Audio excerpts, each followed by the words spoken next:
Dalam Bapa dan Putra dan Roh Kudus. Amin.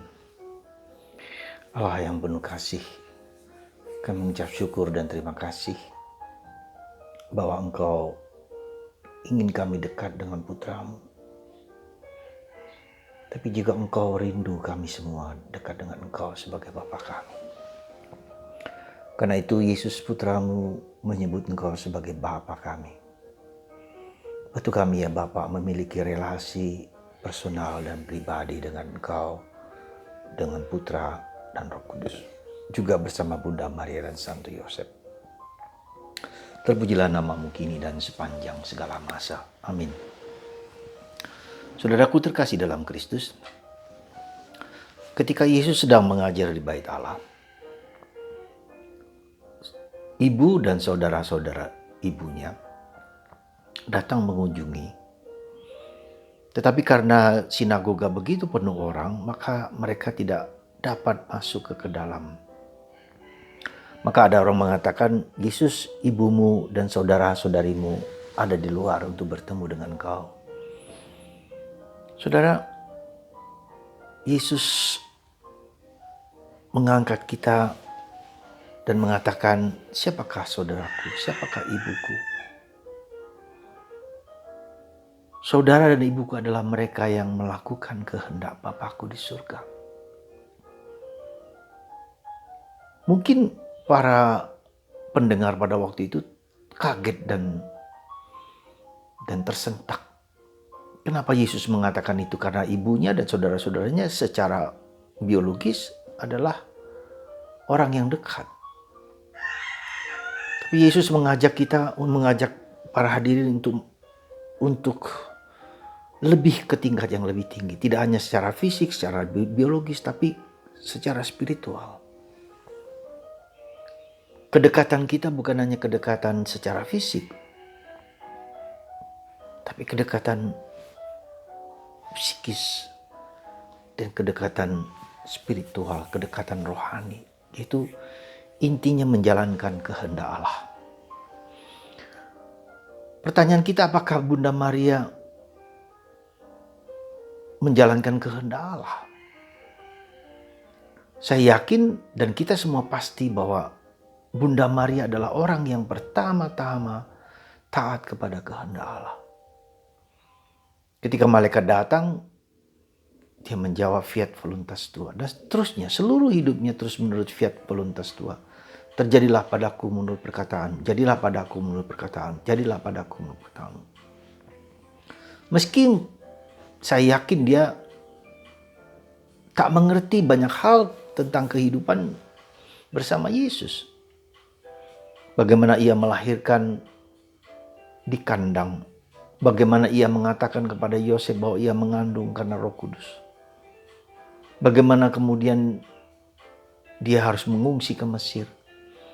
Bagaimana kemudian dia harus tinggal bersama Yosef dan Yesus di Nazaret.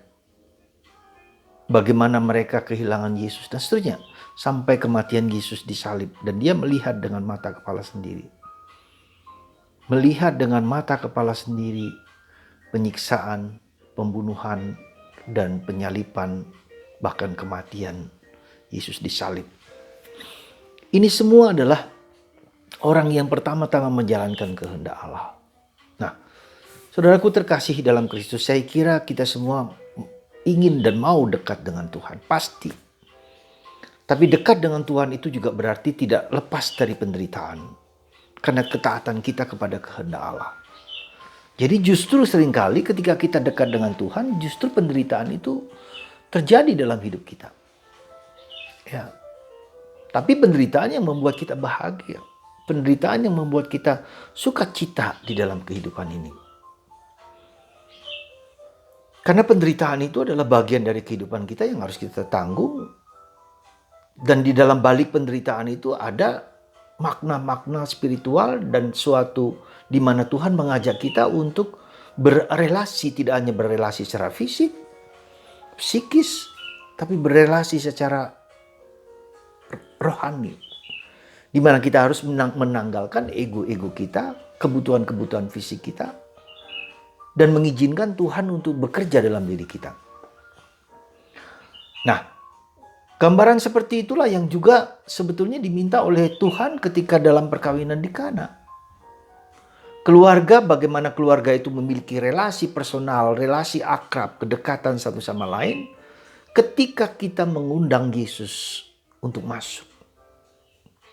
Perkawinan di Kana itu Yesus diundang dalam keluarga itu dan Yesus mengadakan berbagai macam mujizat. Anggur yang sudah ada, yang disajikan, akan diberikan anggur yang jauh lebih enak, jauh lebih murni, jauh lebih bersih. Berkat permintaan dari Bunda Maria. Dalam keluarga di saat-saat seperti sekarang ini kita lihat. Jangan kita kira bahwa karena COVID ini kita di rumah terus menerus, anak di rumah, suami, istri, dari pagi sampai pagi. Ya. Tak jarang orang mengalami kesulitan relasional. Pasti. Lalu orang lari kemana? Ke internet, ke HP, ke medsos sebagai bentuk hiburan. Tapi tidak bisa berlangsung lama. Ya, terus-menerusan untuk buka HP dan seterusnya tentu akan membosankan. Tetapi itulah saudaraku terkasih. Ya. Kita diajak bagaimana kita bersama-sama sebagai anggota keluarga mengundang Yesus hadir di dalam diriku, di dalam diri suami, istri, anak-anak, berdiskusi, berdialog. Ya. Siapakah ibuku? Siapakah saudara-saudaraku? Apakah suami, istri, anak-anak, orang tua adalah ibu, adalah saudara-saudari? Bagaimana relasi persaudaraan di dalam keluarga? Dan itu harus mengalami masa-masa sulit, masa-masa kekeringan, masa-masa kehampaan, kehambaran di dalam relasi keluarga. Pasti akan terjadi. Ya. Karena terus-menerus berhadapan dengan orang yang sama, dengan karakter yang sama, tentu tak jarang membosankan. Ya, maka orang cenderung lari keluar, pergi ke mall, pergi kemana-mana, tapi lupa bahwa mereka harus masuk ke kedalaman, menjalankan kehendak Tuhan. Apa yang dirasakan oleh ibu, dialami dalam batin oleh ibu, oleh bapak, oleh anak-anak, apa yang kita menjadi peka, menjadi tajam untuk melihat apa yang sesungguhnya dibutuhkan oleh orang tua kita. Yang sudah tua, sudah renta, bagaimana kita sabar dan lembut dengan orang-orang di sekitar kita. Bagaimana kita semua itu adalah suatu proses perjuangan. Nah, maka kita mengajak Yesus untuk datang, untuk hadir. Saya pernah mengalami suatu ketika sedang retret di suatu tempat, ya. Lalu kita berada masuk ke kapel begitu. Ketika saya ada di dalam, saya dalam doa itu masih ingat persis dalam meditasi itu. Saya membayangkan tiba-tiba Yesus itu ada di luar kapel gitu loh.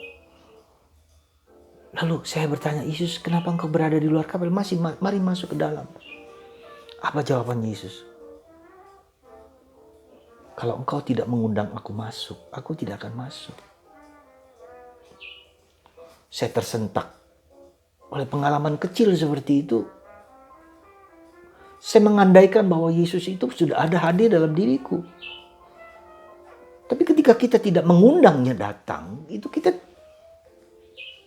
Yesus ada di luar hati kita. Maka kita harus mengundang terus-menerus. Ya, Tuhan mengundang terus-menerus untuk datang, untuk hadir. Maka ketika kita berdoa, kenapa kita membuat tanda salib dalam nama dan kuasa Bapa, Putra dan Roh Kudus? Dalam nama dan kuasa Allah Tritunggal Maha Kudus, Bapa, Putra dan Roh. Kenapa kita berdoa seperti itu? Kenapa kita membuat tanda salib?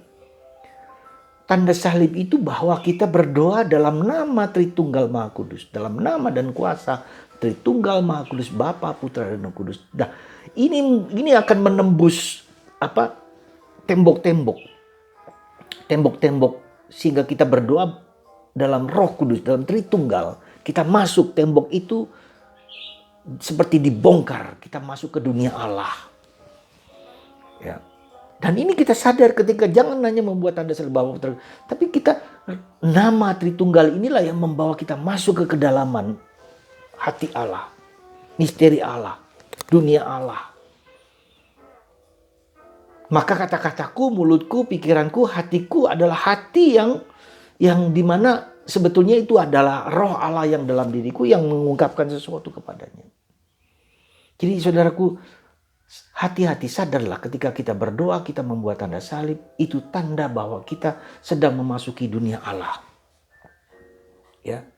Jadi membuat dalam nama dan kuasa Allah Tritunggal Maha Kudus, Bapa, Putra, dan Roh Kudus. Amin.